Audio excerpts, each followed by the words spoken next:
Hello students, good morning. आज हम एक नया टॉपिक शुरू करने जा रहे हैं, एल्किल हैलाइडों के रासायनिक गुण।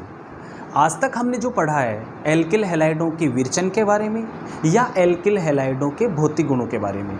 आज हम नया टॉपिक शुरू कर रहे हैं, रासायनिक गुण, एल्किल हैलाइडों के रासायनिक गुण, और वो कौन कौन से हमें पढ़ने हैं। देखिए, रासायनिक गुणों में सबसे पहले हम पढ़ेंगे नाभिक स्नेही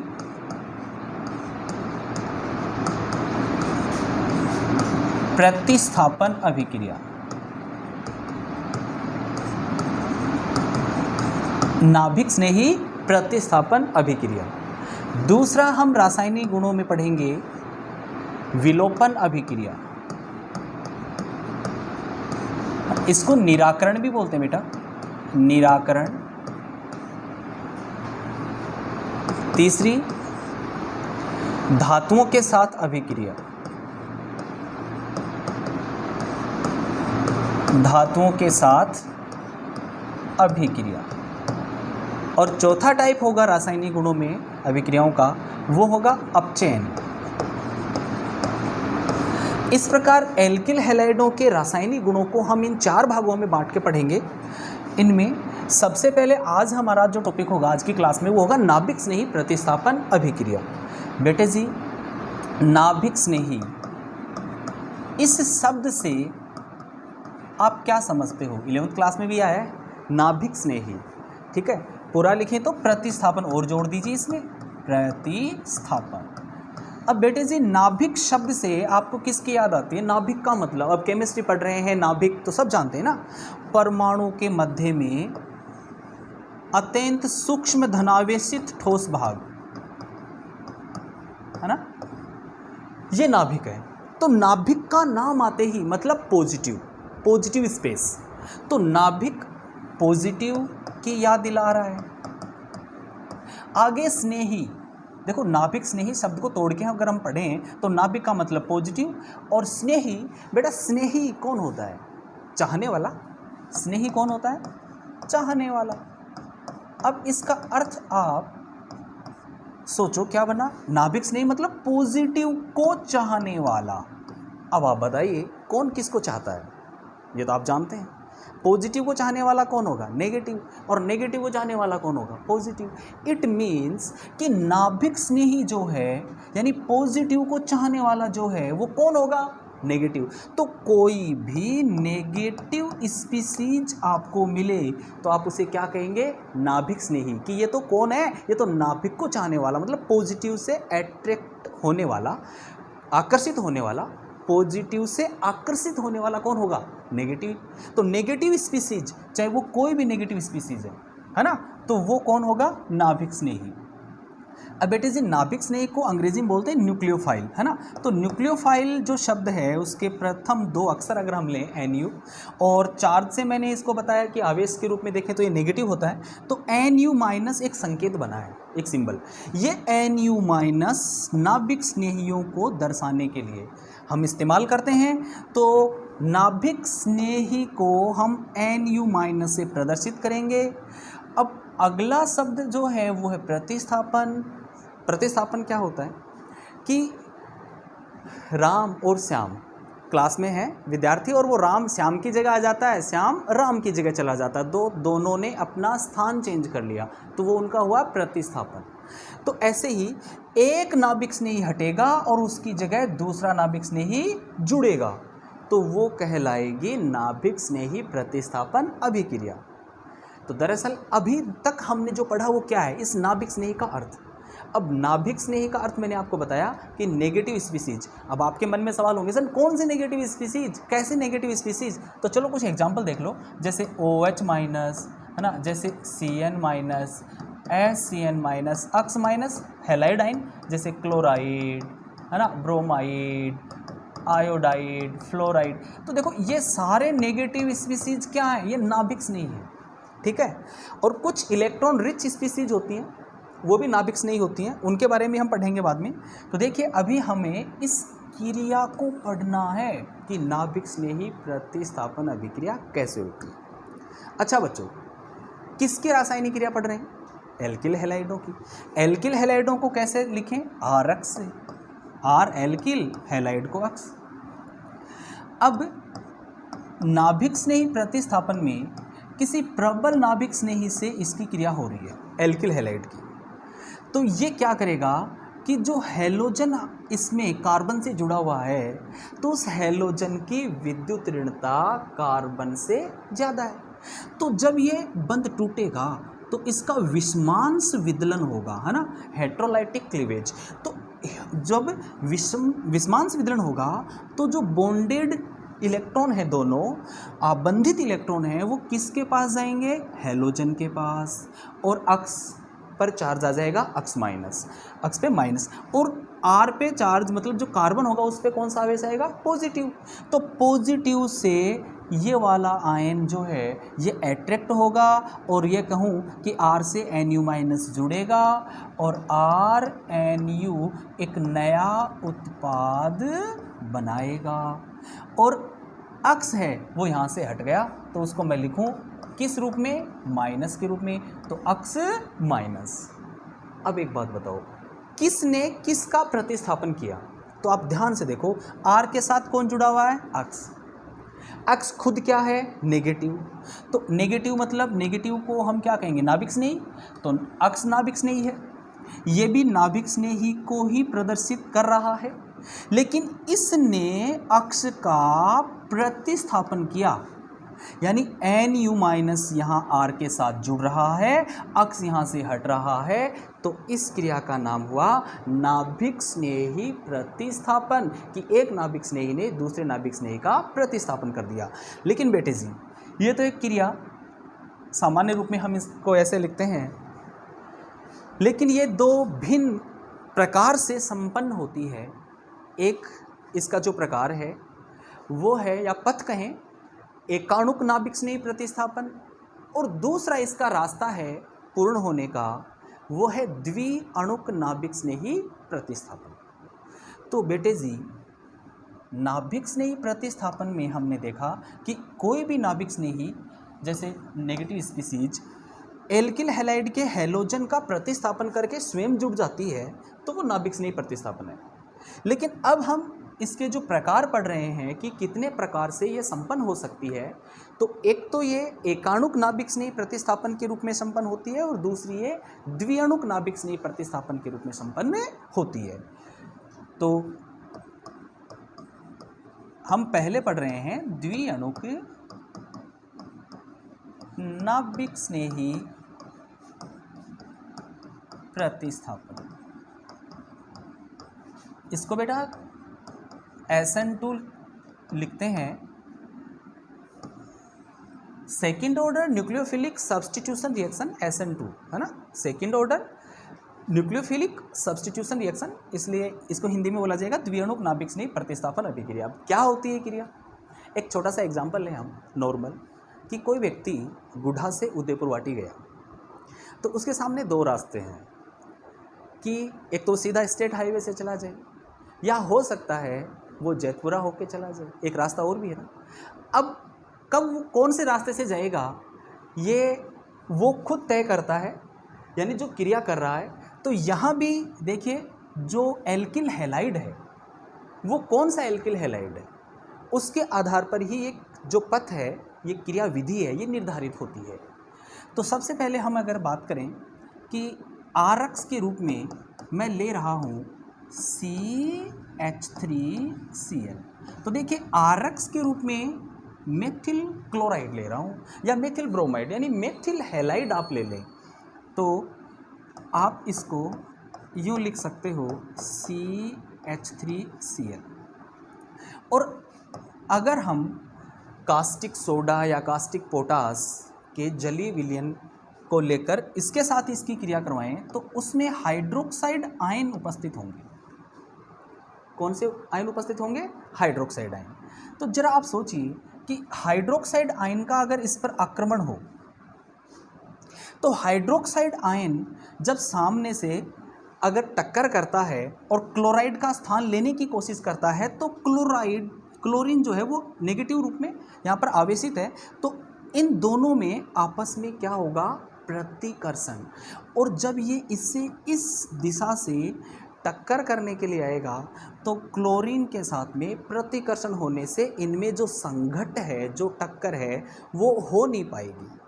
ठीक है ना, हो नहीं पाएगी। मतलब अगर कहें कि यहाँ पे OH है, ठीक है, और ये CH3Cl का क्लोरीन है, तो जैसे इनमें देखिए जब तक टक्कर नहीं होगी तब तक क्रिया नहीं होगी, है ना। टक्कर होगी तो उसके बाद में पुराने बॉन्ड टूटकर नए बॉन्ड बनते हैं, तो वो क्रिया होना होता है। तो अब जब इनमें संघट होती है तो इनमें रिपल्सन के कारण, क्योंकि क्लोरीन पहले से ही नेगेटिव चार्ज से चार्जड है, आवेशित है, तो OH माइनस जब आक्रमण करेगा तो इनमें क्या रिपल्सन होगा और ये टक्कर जो है वो संभव मतलब उत्पाद में परिवर्तित करने वाली नहीं होगी। तो अब हम इसको दूसरे तरीके से समझते हैं कि इस तरह से क्रिया संभव नहीं है, लेकिन अगर इस कार्बन पर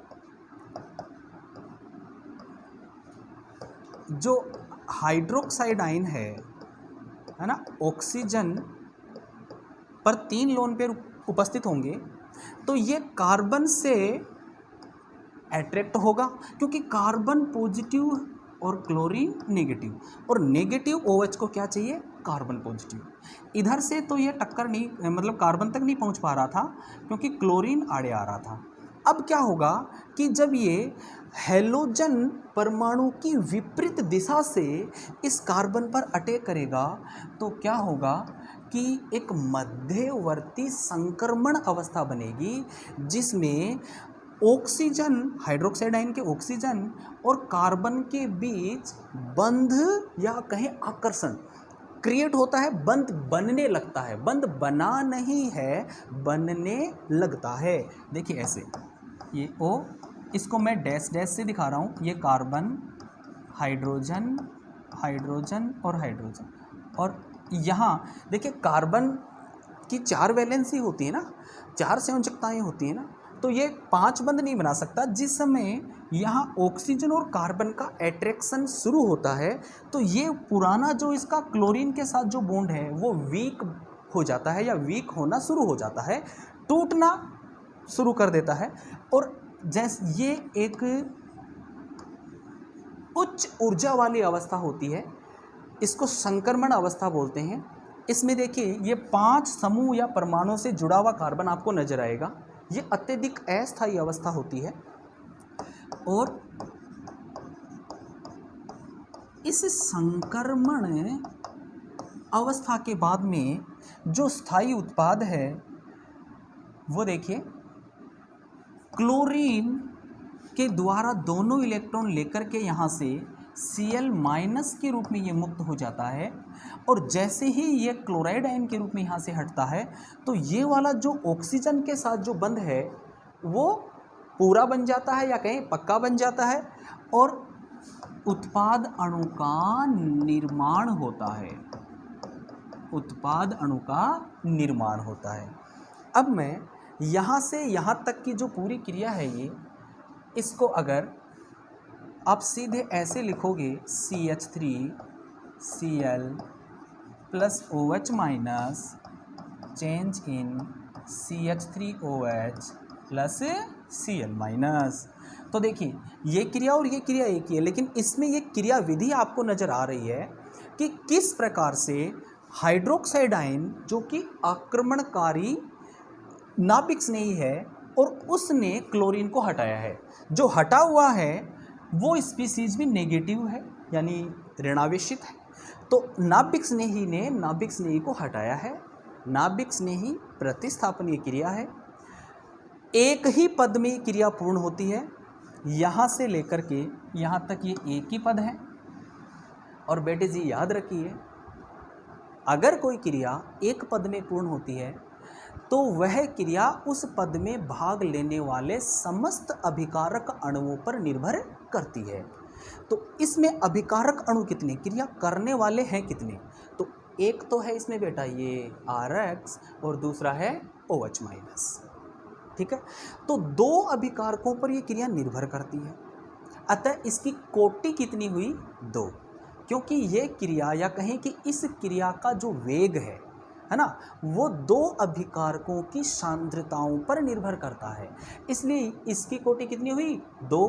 अतः जब मैंने शुरू में यहाँ पे लिखा SN2 द्विअणुक नाभिक स्नेही प्रतिस्थापन अभिक्रिया, तो उसमें ये जो 2 है ना, ये इसकी कोटि है बेटा, और उसका अर्थ यहीं से आपको समझ में आएगा कि ये 2 क्या है, कि 2 अभिकारक अणु इसमें भाग ले रहे हैं और उन दोनों की ही सांद्रता को परिवर्तित करने से यह अभिक्रिया या इस अभिक्रिया का वेग परिवर्तित हो जाता है।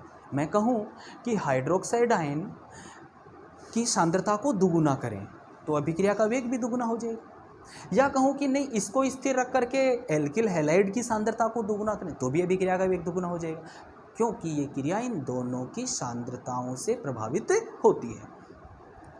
अब अगर हम एल्किल हैलाइड के रूप में CH3Cl की बजाय 1 डिग्री हैलाइड लें, जैसे CH3 CH2Cl, और कहें कि उसी प्रकार जैसे उपरोक्त क्रिया हमने करवाई है SN2 क्रिया विधि से, और ये भी संपन्न हो और इसमें उत्पाद बनेगा बेटा, इतना तो समझते हैं कि हाइड्रोक्साइड आयन क्लोरीन की जगह लेगा और क्लोरीन हाइड्रोक्साइड आयन की जगह लेगा, तो CH2OH plus Cl minus. Okay, अब इसमें हमें देखना क्या है कि नाभिक स्नेही प्रतिस्थापन ये वाली क्रिया है और नाभिक स्नेही प्रतिस्थापन ये वाली क्रिया है। इसमें CH3Cl था और इसमें CH3CH2Cl, लेकिन प्रश्न ये बनेगा इन दोनों क्रियाओं में कौन सी क्रिया फास्ट होगी। मतलब अगर सुपर 1 डिग्री हम देखें मेथिल ग्रुप है और CH3Cl उसी सांद्रता वाले विलियंस हाइड्रोक्साइड आयन जिसमें प्रेजेंट हैं और नीचे वाले में भी वही सांद्रता हाइड्रोक्साइड आयनों की है, और यहाँ CH3OH बन रहा है और यहाँ CH3CH2OH, मतलब मेथिल एल्कोहल इसमें और एथिल एल्कोहल इसमें, लेकिन फास्ट क्रिया कौन सी होगी, तो इसका जवाब हम कैसे दें। तो फिर से आपको इसकी क्रियाविधि देखनी होगी। आप पहली क्रियाविधि में इतना पढ़ चुके हैं कि जो आक्रमणकारी आयन है न्यूक्लियोफिलिक, वो न्यूक्लियोफाइल आयन हैलाइड आयन के विपरीत दिशा से आक्रमण करता है, तो यहाँ CH3CHHCl, देखो ये वाला जो अणु है मैंने इसी को लिखा है, और यहाँ पर ये OH माइनस। एक बार आप इसको देख लो फिर से, देखो यहाँ था CH3Cl और OH माइनस, अब यहाँ पर मैंने क्या लिया, देखें CH3CH2Cl, तो देखो ये तो CH3, आप चाहो तो इनके जो 3 हाइड्रोजन हैं उनको भी आप ऐसे दिखा सकते हो, H H H। अब देखो ये पूरा CH3 है, तो देखो ये CH3 आगे CH2, तो CH2Cl Cl। अब बताओ ये जो हाइड्रोक्साइड आयन है ये इस कार्बन तक यहाँ पहुँचना चाहता है, इसके साथ में बॉन्ड क्रिएट करना चाहता है, बंध बनाना चाहता है, तो पहली स्थिति में और दूसरी स्थिति में कितना अंतर आ गया है कि पहली स्थिति में केवल हाइड्रोजन परमाणु थे जो इसके मार्ग में आ रहे थे, और आप जानते हैं बेटा हाइड्रोजन परमाणु तो पप्पू है ना, बहुत छोटे आकार का है ना, वो किसी के मार्ग में क्या बाधा बनेगा बताओ। अब यहाँ पर देखिए, यहाँ बाधा नहीं थी, यहाँ पे आराम से मतलब इजीली ये इस कार्बन तक पहुँच पा रहा था और ये क्रिया कर पा रहा था, आसानी से क्रिया हो रही थी। बट इस क्रिया में क्या समस्या आ गई एक कि ये मेथिल CH3 एक बड़ा ग्रुप है, ये बड़ा ग्रुप है तो इसके आक्रमण में SN2 आक्रमण में बाधा उत्पन्न करेगा, और जब जैसे आप दौड़ रहे हैं और दौड़ते दौड़ते आपको कोई पकड़ ले, है ना, तो आपकी स्पीड कम हो जाएगी, लेकिन अगर कोई नहीं पकड़े, कोई रुकावट नहीं है ना आपके मार्ग में, तो आप कम समय में वो दूरी तय कर पाएंगे। तो सेम कहानी यहाँ पे देखिए, एक बाधा, इसको बोलते हैं त्रिविम बाधा, और इस त्रिविम बाधा की वजह से हाइड्रोक्साइड आयन का कार्बन तक पहुँचना थोड़ा मुश्किल हो जाएगा, किसके, मेथिल क्लोराइड के कंपैरिजन में, है ना। अब यहाँ क्रिया होगी और क्रिया में उत्पाद वही बनेगा जो हमने यहाँ बना रखा है, लेकिन क्रिया की जो स्पीड है ना वो कुछ कम हो जाएगी। तो मेरे बच्चों देखो, ये तो बन गई संक्रमण अवस्था, ये देखो CH3 है, ये OH के साथ मतलब कार्बन बंध बना रहा है, यहाँ से बंध टूटने लगा क्लोरीन के साथ वाला, और 2 हाइड्रोजन यहाँ पे थे वो भी यहाँ पे हैं। लास्ट एंड फाइनल होना क्या है कि ये क्लोरीन दोनों इलेक्ट्रॉन लेकर के हट जाएगा, क्योंकि इसको संक्रमण अवस्था जो हम बुला रहे हैं ये अस्थायी अवस्था है। कैसी अवस्था है? अस्थायी अवस्था। जब ये हटेगा तो ये वाला बॉन्ड पूरा बन जाएगा और उत्पाद क्या बनेगा? CH3H और H, और ये वाला CH3CH2OH, CH3CH2OH, ये वाला उत्पाद। इसका मतलब ये हुआ कि एल्किल हैलाइड में, एल्किल हैलाइड की ये जो SN2 क्रिया है, इसमें एल्किल समूह जितना बड़ा होगा या उसमें जितनी शाखाएं होंगी, है ना, उतना ही उस क्रिया का वेग कम होता जाएगा। SN2 क्रिया का वेग कम होता जाएगा। तो इसकी बजाय 1 डिग्री का वेग कम होगा, 1 डिग्री RX वाली SN2 क्रिया का, और उससे कम 2 डिग्री, और सबसे कम 3 डिग्री। ओके बेटा, आज बस इतना ही। Thank you.